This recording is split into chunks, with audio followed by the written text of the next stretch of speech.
thought they could break her, but Maria had a secret strength. After years of silence, she made a decision no one saw coming. She left it all behind. What happened next? No one could have predicted. From the depths of pain, Maria rose to create something extraordinary, a legacy that changed not just her life, but an entire community. This is the story of a woman who defied the odds, turned her scars into power, and built an empire. How did she do it? Watch and find out. Maria had always been the embodiment of patience and grace, her life a reflection of the values her parents had instilled in her. Raised in a small village nestled at the edge of a vibrant African forest, Maria had learned to believe in the sanctity of marriage, endurance, loyalty, and perseverance. These were the principles she carried with her when she married John. But as the years unfolded, the marriage that was supposed to be a refuge slowly morphed into a prison, a place of silence, neglect, and quiet heartbreak. John, once the man who charmed her with sweet words and endless attention, had drifted far away. Their shared moments were now mere memories, replaced by long stretches of cold silence. Evenings that once buzzed with conversation now belonged to his phone, its glow more familiar to him than the sparkle in Maria's eyes. He spent hours scrolling, chatting with friends, and most painfully, engaging with women Maria didn't know. Her deep brown eyes, once filled with hope, now brimmed with unspoken sadness. From across the room, she watched, longing for the days when he would listen to her stories, laugh with her, or simply acknowledge her presence. But John was lost in his world of distractions, oblivious to the invisible chasm growing between them. The distance had become unbearable, a gaping void that swallowed every effort she made to reconnect. Then came the whispers. Rumors floated through the village, rumors of John's evenings spent in the company of another woman, a younger, livelier woman who gave him the attention and excitement that Maria, weary from the weight of their faltering marriage, could no longer offer. Maria tried to dismiss them, telling herself that they were just gossip, the cruel words of people who didn't understand her marriage. Until one evening, Lupita called. Maria had cancelled their usual girls' night, hoping instead to spend the evening with John, to reignite a connection long lost. But Lupita, with a heavy heart, told her what she had seen. John, at a bar, dancing with a woman who wasn't Maria. There was a picture, proof that the rumors were real. Maria's heart clenched. She had spent the day preparing John's favorite meal, hoping they could finally talk, clear the air, and confront the growing silence between them. But John wasn't answering his phone. She dialed again and again, each unanswered ring deepening the ache in her chest. And then Lupita, in a whisper, offered something else, a video. "I'm sorry, Maria," she said softly. "I'm not trying to interfere in your marriage, but you need to see this." Maria hesitated, but as the video loaded, her worst fears unfolded before her eyes. That night, as John sat across from her at the dinner table, his face once again illuminated by the soft glow of his phone, something inside Maria broke. The years of waiting, of hoping, of silently enduring had taken their toll. She had become a ghost in her own life, wandering between the kitchen and the bedroom, hoping for a moment of acknowledgement that never came. Without a word, Maria rose from the table. Her heart pounded in her chest, not with fear, but with a strange, unfamiliar sense of resolve. She packed a small bag, just the essentials. There were no dramatic confrontations, no shouted accusations. John, still engrossed in his phone, didn't even look up as she slipped on her sandals and quietly left the house. The night air was warm and welcoming as Maria stepped outside. For the first time in years, she felt free. Every step away from the house that had once been her home felt lighter, as if the weight of her broken marriage was lifting from her shoulders with every breath. Days turned into weeks. and Maria found herself in a small, peaceful town, far from the life she had left behind. She found work at a local craft shop, spending her days weaving baskets and fabrics with the other women. Their laughter, the vibrant colors of the woven cloth, the scent of fresh herbs. These small, simple joys began to heal her soul. She rediscovered a part of herself she had forgotten existed, the part that was still full of life, of hope, of dreams. And then there was Samuel. He was nothing like John. A farmer, gentle and kind, Samuel was a man of few words, but he listened, truly listened. He saw Maria for who she was, not as the woman who had been hurt, but as the woman who still had so much to offer. He wasn't distracted by gadgets or fleeting pleasures. His joy came from the earth, from planting seeds and watching them grow, from tending to the land, much like Maria was now tending to her own heart. With Samuel there was no rush. Their connection was steady, organic, like a seed planted in fertile soil, slowly taking root and growing stronger with time. For the first time in what felt like forever, Maria felt seen. She laughed, truly laughed, and smiled more often than she had in years. But while Maria was building a new life, John was crumbling. He had barely noticed her absence at first, assuming she would return, that she couldn't possibly live without him. But as days stretched into weeks, and the empty space in their bed remained cold, the realization hit him: he had lost her. The side chick's allure had faded quickly, leaving behind only emptiness. The parties, the late-night messages, the fleeting moments of excitement, they were nothing compared to the quiet, steadfast love Maria had given him. John made the decision to find her, to apologize, to try to win her back. But when he arrived at the village where she had made her new home, what he saw shattered him. Maria, standing by the riverside with Samuel, her laughter ringing through the air, her face glowing with the happiness that had once been his to nurture. He realized too late that the love he had taken for granted was gone forever. But Maria's journey is far from over. This is only the beginning. There are still twists, challenges, and moments of self-discovery awaiting her as she continues to embrace the life she deserves. Maria felt the spark of possibility growing inside her. With her newfound happiness and sense of purpose, she began to dream bigger. Working at the local craft shop had opened her eyes to the beauty of the traditional crafts passed down through generations of African women. Their hands created wonders: baskets woven with intricate patterns, fabrics dyed with the colors of the earth, jewelry that sparkled with stories of their ancestors. But it wasn't just the beauty of the work that struck Maria. It was the power it gave the women. For some, crafting was more than a skill. It was a way to support their families, to gain independence, and to find a voice in a world that often silenced them. These women, like Maria, had faced hardships, neglect, and pain, but their craft gave them strength. One day, as she worked alongside the women, Maria felt an idea take root in her mind. What if she could take this small craft shop and turn it into something bigger? What if she could help these women, her sisters, turn their talents into a thriving business? A business that not only supported them, but empowered them to rise above their circumstances.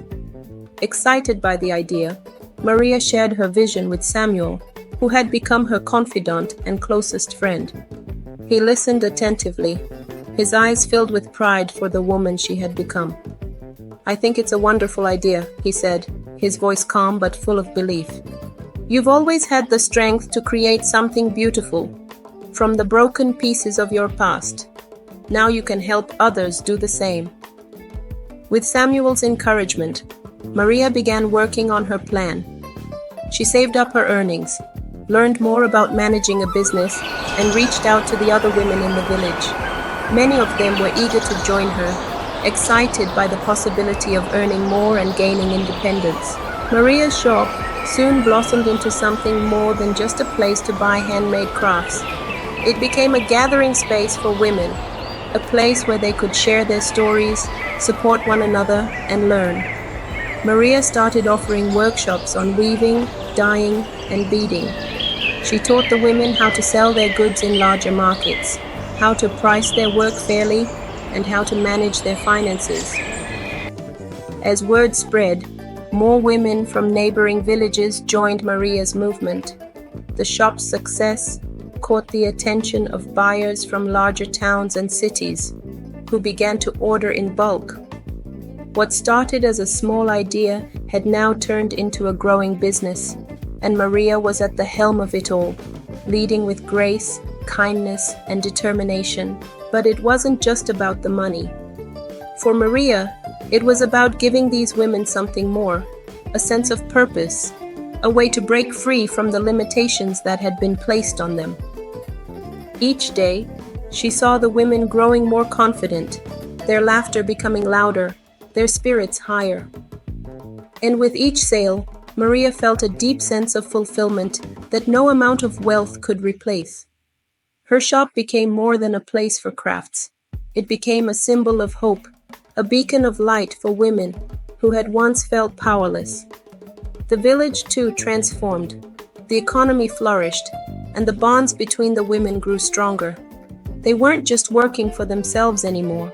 They were working for each other, lifting one another up with every stitch, every basket, every bead. Maria had never felt so alive. The life she had once known, the heartache of her past, seemed like a distant memory. She had found something far more valuable than what she had lost. She had found her voice, her power, and her purpose. But life, as always, was not without its challenges. As her business grew, so did the responsibilities. There were days when Maria felt overwhelmed, unsure if she could handle the pressure. There were competitors too, who saw her success and sought to undermine her efforts. And there were moments when John would cross her mind, reminding her of the pain she had endured, but also of the strength she had gained. John, still consumed with regret, had tried reaching out to Maria. He sent letters, asking for her forgiveness, asking if they could talk. But Maria knew that chapter of her life was closed. She had moved on, and there was no going back. John's words no longer had the power to hurt her. She had reclaimed her life, and she wasn't about to give it up. And yet, the story was far from over. As Maria's business continued to grow, she began to dream of taking it beyond the village, of turning her small enterprise into a national movement that empowered women across the country. The journey ahead was filled with unknowns, but if there was one thing Maria had learned, it was that she could face anything that came her way. Months had passed, and Maria's business had grown beyond her wildest dreams. What had started as a humble shop in the village had blossomed into a thriving enterprise. Women from nearby towns came to learn from her, to sell their crafts, and to join her mission of empowerment. Maria had built something special, something that belonged to her and the women who stood beside her. But with growth came new challenges. One morning, as sunbathed the village in the golden light, Maria received an unexpected visit. A tall, sharp-suited man stepped out of an expensive car, his polished shoes crunching on the gravel outside her shop. His name was Mr. Okoye, a wealthy investor with a reputation for buying out small businesses and transforming them into larger enterprises. He had heard about Maria's success, and he saw potential. As Maria welcomed him into her shop, she could sense the weight of his presence. He wasn't just here to admire the baskets or fabrics. He had come with an agenda. "Maria," he began smoothly, his voice like velvet, "you've built something truly remarkable here. I've seen the impact you've made, not just in this village, but in the surrounding areas. Women are talking about you, and people are noticing. I believe your business has the potential to grow even more, far beyond this village. But to do that, you'll need an investor, someone who can take you to the next level. I want to offer you that opportunity." Maria listened, her heart pounding in her chest. She knew what this meant. With Mr. Okoye's investment, she could expand her business rapidly.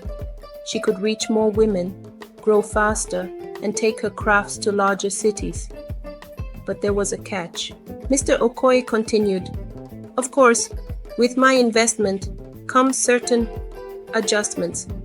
I would take over the majority stake in your business. You'll still be involved, of course, but decisions will have to be made by my team. We know how to scale businesses like yours, Maria. Together, we can build something great." Maria felt her stomach tighten. She had worked so hard to build this business from the ground up. It wasn't just about profit. It was about empowering women, about giving them control over their own lives. If she let Mr. Okoye take control, would her mission be lost? Would the heart of her business be sacrificed for the sake of growth? She looked around the shop, at the faces of the women working alongside her. They had become her family, her sisters. This wasn't just a business to them, it was a lifeline, a source of pride, independence, and strength. The thought of handing over control to someone who didn't understand that filled Maria with dread. But the temptation was strong. With Mr. Okoye's resources, they could expand quickly. They could sell to larger markets, even internationally. It was everything she had dreamed of. But at what cost?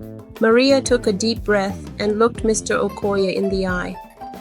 "I appreciate your offer, and I understand the potential you see in what we built here," she began, her voice steady but firm. "But this business isn't just about growth. It's about empowering women. It's about giving them control over their own futures. If I hand over control to you, I'm afraid we'll lose that." Mr. Okoye smiled, but there was something sharp in his eyes. "I understand your concerns, Maria, but I assure you, with my help, you can empower even more women. Think bigger. Think beyond this village. I can take you there." Maria paused, her heart racing. This was the moment of decision. She could either protect the integrity of what she had built or risk losing it in the pursuit of rapid growth. And then, like a calm breeze settling over her, Maria remembered why she had started this journey in the first place. It wasn't for fame or fortune. It was for freedom. The freedom she had found when she left John. The freedom she wanted to give to every woman who walked through her doors. "I'm sorry, Mr. Okoye," Maria said, her voice filled with quiet strength, "but this business belongs to the women who built it. I can't hand that over to someone who doesn't understand what it means to us. We may grow slower on our own, but we'll grow with our integrity intact." For a moment, Mr. Okoye's smile faltered. He wasn't used to hearing no, especially from someone like Maria. But there was a fire in her eyes that told him this was not a woman who would be easily swayed. He stood up, smoothing the front of his suit. "I respect your decision, Maria, but remember, opportunities like this don't come often. If you change your mind, you know where to find me." As Mr. Okoye left, Maria felt a wave of relief wash over her. She had stood her ground. She had protected the heart of her business. The women in the shop gathered around her, their faces filled with admiration and pride. "You did the right thing," one of them said softly, her voice filled with gratitude. Maria smiled, feeling a deep sense of peace. She had chosen the harder path, but it was the right one. Together, they would continue to grow, not just as a business, but as a community of strong, empowered women. But the road ahead wouldn't be easy. With Mr. Okoye's departure, new challenges were sure to come. Competition would arise, and Maria would have to fight to keep her dream alive. But she wasn't afraid. She knew that with the support of her sisters, they could face anything. Months after turning down Mr. Okoye's offer, Maria's business continued to flourish. The women in the village were thriving, crafting beautiful, unique pieces that told stories of their heritage, their struggles, and their triumphs. With each basket woven and each fabric dyed, Maria's mission of empowerment grew stronger. But with success came new challenges. One afternoon, while Maria was working with the women in her shop, she overheard murmurs in the marketplace. "Have you heard about the new place?" one of the vendors whispered. "They're selling crafts just like Maria's, but cheaper." Maria's heart sank. She had always known competition might come, but this was different. Someone was imitating the very essence of her business, copying the crafts, but selling them for less. The next day, Maria decided to visit the shop herself. When she arrived at the new business, her worst fears were confirmed. The baskets, fabrics, and jewelry displayed looked eerily similar to the ones her women created. The shop was shiny and modern, but it lacked the soul that made Maria's crafts so special. It was clear that this competitor wasn't interested in the empowerment of women or preserving tradition. They were here for profit. The owner, a smooth-talking man named Kamau, greeted Maria with a smile that didn't reach his eyes. "Ah, Maria," he said, recognizing her immediately. "I've heard so much about you. You've built quite a reputation, haven't you? But business is business, and there's plenty of room for everyone. Don't you agree?" Maria felt a surge of anger but kept her composure. "These designs look very familiar," she said, her voice calm but firm. "It's one thing to sell crafts, but to imitate what we've created with no respect for the culture or the women behind them, that's not right." Kamau shrugged, unbothered. "People want good products at good prices. I'm just giving them what they want. If you can't compete, well, that's not my problem." Maria left the shop feeling a whirlwind of emotions. How could she compete with someone who cared nothing about the deeper meaning behind the crafts? How could she explain to customers that what they were buying from Kamau's shop was hollow, lacking the heart and soul of her women's work? Back at her own shop, Maria gathered the women. She explained the situation, her voice filled with concern. "This is going to be a challenge," she admitted, "but we've faced challenges before, and we've come out stronger each time. We have something Kamau will never have, our connection to each other, our history, and the stories behind every piece we create." One of the women, Amina, who had once been a quiet presence in the group, stood up. "Maria," she said, her voice filled with determination, "we didn't come this far to let someone like Kamau take away what we've built. We'll fight for this for us." The women agreed. They worked harder than ever, not just on their crafts, but on telling their story. Maria decided to take their work directly to the people. She organized a village market day where they could not only sell their crafts, but also share the stories behind each piece. They invited customers to watch them weave, dye, and create, explaining the meaning behind every pattern, every color. It wasn't long before word spread. People from neighboring villages and towns came to see the market, curious about the crafts but also eager to learn about the women who made them. The energy was infectious, and soon, Maria's business wasn't just about selling crafts. It was about preserving a culture, about community, about the strength of women who had risen above their circumstances. Kamau's shop, shiny as it was, couldn't compete with the authenticity Maria's shop offered. Customers quickly realized that what they were buying from him lacked the depth and quality that Maria's pieces had. Slowly, his business began to lose its appeal. But Maria didn't gloat. She wasn't interested in destroying Kamau's business. She was focused on building something greater, a legacy. And that legacy wasn't just hers, but it belonged to every woman who had worked by her side. As time passed, Maria's business continued to grow, not just in sales, but in purpose.